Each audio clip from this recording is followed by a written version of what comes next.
नमस्कार मित्रांनो, आपले पण एखादे CSC सेंटर असेल, आपण एक जर केंद्र चालक असाल, एक व्हेली असाल, तर आपल्यासाठी एक अपडेट आहे. अपडेट असं आहे की ज्यावेळेस आपण आपला जो काही CSCचा ID आणि पासवर्ड टाकून लॉग इन होतो, लॉग इन केल्याच्या नंतर आपल्या समोर अशा प्रकारचं एक अपडेशन इन्फॉर्मेशन दाखवत आहे. तर या KYC मध्ये आपल्याला कोणकोणती माहिती ही अपडेट करून घ्यायची आहे, जेणेकरून आपला जो काही CSCचा ID आहे तो पुढे बंद होणार नाही. तर मित्रांनो, आपल्याला येथे लॉग इन झाल्याच्या नंतर येथे अपडेट नाव याच्यावर क्लिक करायचे आहे. तर मित्रांनो, आपण येथे पाहू शकतात की व्हेली profile and kiosk update mandatory for all व्हेली, म्हणजेच प्रत्येक व्हेलीसाठी हे अनिवार्य आहे. तर येथे आपण पर्सनल डिटेल्समध्ये पाहू शकतात की ऑटोमॅटिक आपले नाव येथे येऊन जाईल.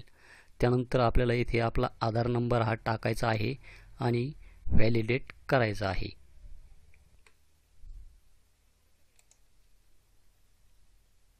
तर येथे आधार व्हेरीफाईड झालेला आहे. त्यानंतर खाली येथे स्टेट हे आपले महाराष्ट्र दाखवत आहे. त्यानंतर आपल्याला येथे डिस्ट्रिक्ट निवडायचा आहे. डिस्ट्रिक्ट निवडण्यापूर्वी आपण येथे पाहू शकतात की district and kiosk district should be same, म्हणजेच जिल्हा आणि किओस्क जिल्हा हा समान असायला हवा.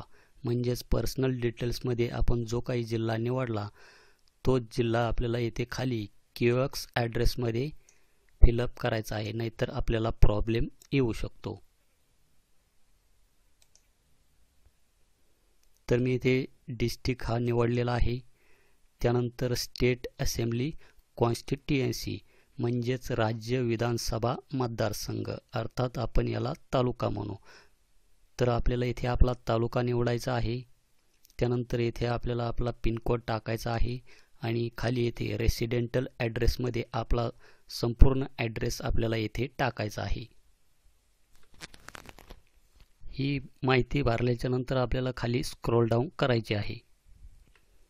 त्यानंतर खाली येथे आपण पाहू शकतात की किओस्क ॲड्रेसमध्ये आपल्या शॉपचे जे काही नाव असेल ते आपण येथे टाकू शकतात किंवा आपण आपले नावसुद्धा येथे टाकू शकता.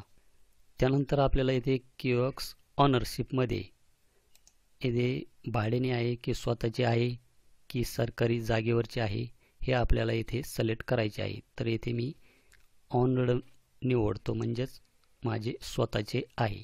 त्यानंतर येथे लोकेशन टाईपमध्ये रुरल आहे की अर्बन आहे, म्हणजेच ग्रामीण आहे की शहरी आहे. तर माझे ग्रामीण आहे, तर मी येथे रुरल हे ऑप्शन सिलेक्ट करतो. त्यानंतर आपल्याला येथे डिस्ट्रिक्ट हा निवडायचा आहे. तर येथे परत रेड कलरमध्ये दाखवत आहे की district and kiosk district should be same, म्हणजेच जिल्हा आणि किओस्क जिल्हा हा समान असायला हवा. तर मी येथे डिस्ट्रिक्ट निवडलेला आहे.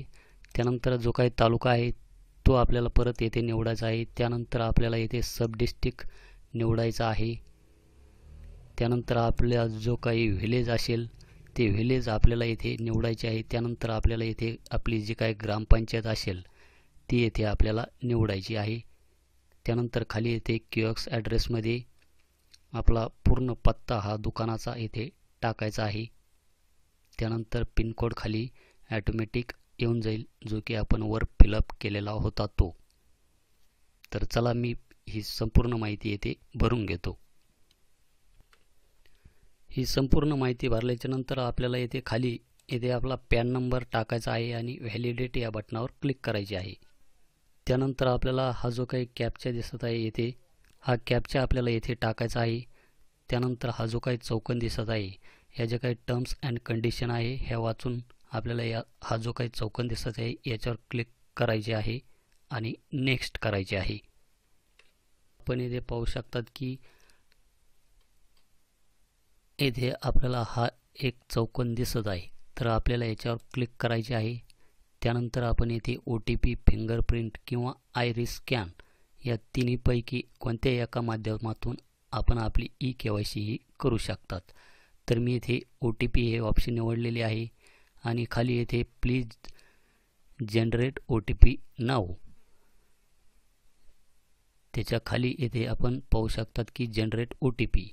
तर हा OTP आपल्याला जर आपल्या मोबाईलवर SMS द्वारे घ्यायचा असेल तर याच्यावर टिक ठेवायची आहे.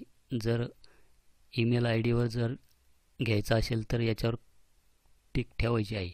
आणि दोन्हीवर जर घ्यायचा असेल तर आपल्याला दोन्हीवर पण टिक करायची आहे. तर मी इथे SMS हे जे काही ऑप्शन आहे ते निवडलेले आहे आणि इथे जनरेट OTPवर क्लिक करतो. तर OTP हा मोबाईलवर आलेला आहे. तर हा OTP आपल्याला येथे टाकायचा आहे. त्यानंतर व्हॅलिडेट OTPवर आपल्याला क्लिक करायचे आहे. तर आपण पाहू शकतात की your eKYC has been completed successfully अशा प्रकारचा एक मेसेज आपल्यासमोर येईल आणि आपली जी काही eKYC आहे ही येथे आपली कंप्लीट झालेली आहे. तर अशा प्रकारे आपण आपली जी काही eKYC आहे ही करून घ्यायची आहे. तर यामध्ये जर आपल्याला काही अडचण येत असेल तर खाली कमेंट करा. भेटूया अशाच एका नवीन व्हिडिओ नवीन अपडेटमध्ये. धन्यवाद.